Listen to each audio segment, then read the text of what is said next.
Memiliki sederet kontrakan hingga 150 pintu, nampaknya tidak lantas membuat komedian Opi Kumis berpuas hati.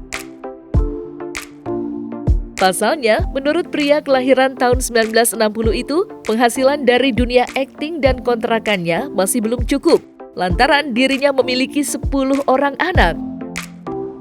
Oleh karenanya, ia pun mencoba peruntungan baru dengan melebarkan gurita bisnis ke dunia pariwisata. Hal itu dibuktikan oleh Opi dengan membuka sebuah jasa travel umroh yang telah berhasil memberangkatkan 75 jamaah ke Tanah Suci. Lantas, seperti apa keseruan Opi Kumis saat menyidak koper para jamaahnya? Dan seperti apa pula penjelasan Opi tentang bisnis baru yang ia tekuni itu? Kontrakan ini kira-kira Bang saya ada 150 pintu nih. Cuman ya itu kan pasti ada karyawan ya yang ngurus inilah, yang ngurus segala macam gitu kan. Cuman kita tetap harus punya bonus nih. Bagaimana caranya supaya dia pada girang, supaya dia bisa jadi tamunya Allah Subhanahu wa taala, dia pergi ke Masjidil Haram. Kebetulan memang gue juga sama Hamdan Tour ini kan memang punya ikatan kerja nih. Gue gabung deh sama Hamdan Tour. Berangkatin deh nih. Ada 75 jamaah. 75 kali 23 juta. Nah, sekitar berapa deh tuh? Bisa dihitung kan tuh? Lumayan kan? Tapi kalau duit kita buat beramal nggak ada hitungannya tuh. Kalau kita pakai matematik manusia sih kagak bakal ketemu. Paling nggak kan anak gue banyak nih, ada 10 orang kan. Iya kan? Kalau misalnya gue udah nggak ada, udah gue game over umpamanya, udah Allah panggil. Iya, udah Allah panggil, ya kan paling kagak. Nanti anak bisa nerusin. Jalur bapaknya kan cakep nih. Ngurusin orang berangkat umroh kan cakep. Jangan mikirin keuntungan. Yang penting bagaimana kita beramal. Ada keuntungan sedikit ya kita ambil gitu kan. Gemeteran, iya, tekan bagiannya gitu. Orang nggak nyangka juga saya bisa angkat baik lah, iya. Orangnya lucu, suka menghibur, iya. Pasti ketawa. Pokoknya dia kalau apalagi kalau pas bulan Ramadan mau puasa tuh selalu Bang Opik itu bikin segala bikin panggung segala macam udah. Pokoknya seru deh kalau di daerah satu sana Celilitan. Masih ada urusan yang lumayan cakep nih.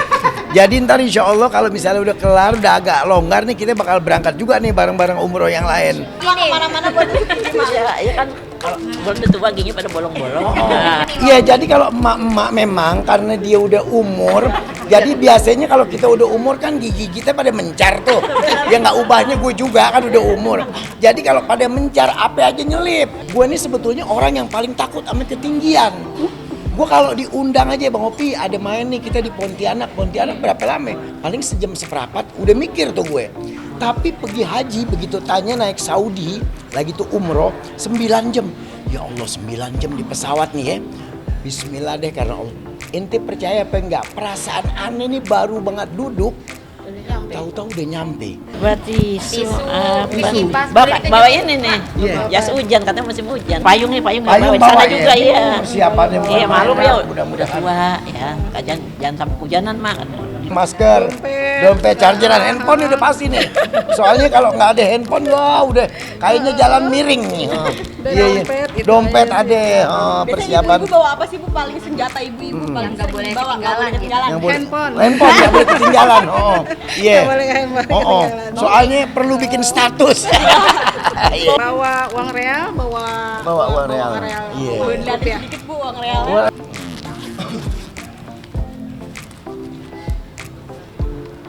Tambahin dong Bang Opi. Hah? Tambahin? Gua kirain ada lebihnya gua mau minta. Ini ada uang real nih. Siap ya Bu ya, siap. Udah siap. Alhamdulillah ya. Udah siap. Iya.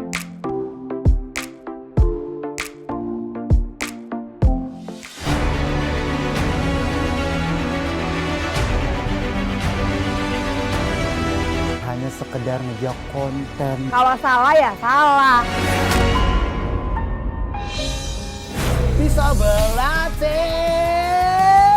Mau tahu cerita lebih dalam tentang selebriti dan public figure? Saksikan bersama saya Vista Putri pukul 18.00 hanya di Cumi. Visit di cumi.com.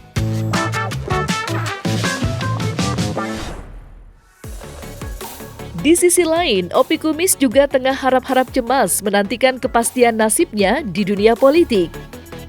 Ya, pada kontestasi pemilu 2024 lalu, Opi Kumis merupakan salah satu artis yang ikut mencalonkan diri. Sayangnya, Opi Kumis kini dihantui ancaman kegagalan karena jumlah peraihan suaranya terbilang kecil. Padahal Opi Kumis sempat menjadi topik perbincangan hangat lantaran ia rela menjual burung murai kesayangannya untuk memenuhi biaya keperluan kampanye. Gue punya murai, itu harganya sampai saat ini kan memang pernah ditawar 30 juta. Tapi akhirnya gue jual 25 juta, nggak apa-apa lah, gue buat warawiri lah. Warawiri kesono kemari gitu kan. Karena kalau gue minta lagi sama Pak Eko juga kan nggak enak. Jadi gue cobalah pakai kantong pribadi gue lah sedikit buat jual burung 25 juta ya udahlah buat mundar-mandir ke sana kemari. Yang penting kita tuh bisa jadi ada jalan lah, ada jalan untuk ketemu orang, ketemu ini segala macam, nggak apa-apa lah itu. Anggap perjuangan tapi sedikit lah modalnya. Ya memang kalau kita jual burung yang kita udah sayang tuh burung di mana aja gue gantang menang.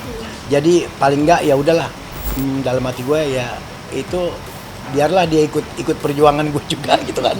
Walaupun sekarang di tangan orang, mudah-mudahan juga gue bakal dapet lagi burung yang model begitu. Yang penting sekarang gue mesti lapang hati, ikhlas dalam menghadapi persoalan ini. Kita ikhlas aja dalam pertandingan itu nggak semuanya pemenang dan pasti ada yang menang ada yang kalah. Ya kalau gue sih tetap berpikiran baik aja ya, setiap pesta udah pasti bakal selesai kan.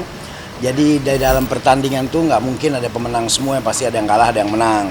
Sekarang perhitungan baru 47% kalau nggak salah dari keseluruhan.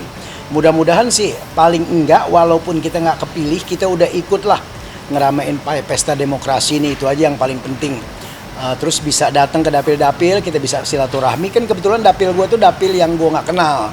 Maksudnya bukan daerah gue kan, kalau daerah gue kan dapil 5. Nah gue dilempar ke dapil 6, jadi gue kan bisa silaturahmi sama orang-orang di dapil 6. Paling nggak ada yang merugi lah, kita bisa kenal orang walaupun kita nggak terpilih nantinya. Yang penting kita udah punya niat baik, suatu saat kepilih niat gue begini.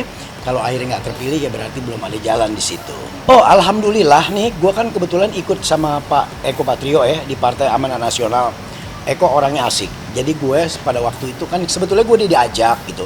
Bang Opi mau ikut ngeramein pesta demokrasi gak? Wah ya boleh, diajak sama dia. Jadi terus terang gue sampai saat ini pun dari pribadi kantong gue nggak ada sama sekali.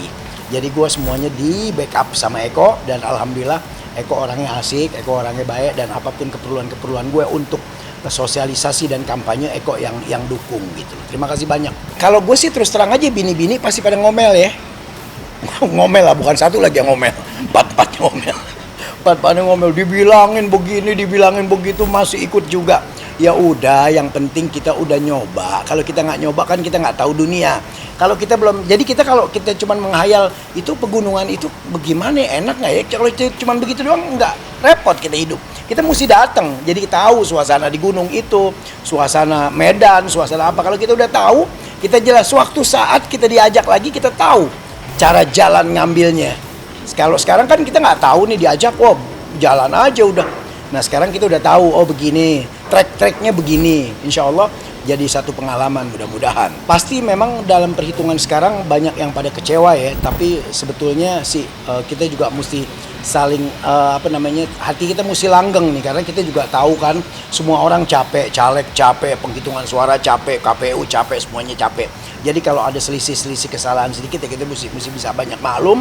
Karena memang dia kan kerja non-stop nih dari pagi sampai pagi lagi. Terus istirahat, terus besok kerja lagi. Kita kalau ngadepin komputer aja satu harian, pala kita mumetnya bukan main. Jadi kalau ada kesalahan, angka apa segala macam ya kita sebagai caleg atau sebagai orang-orang yang ini jangan pernah merasa dirugikan. Kita cuma berdoa aja mudah-mudahan.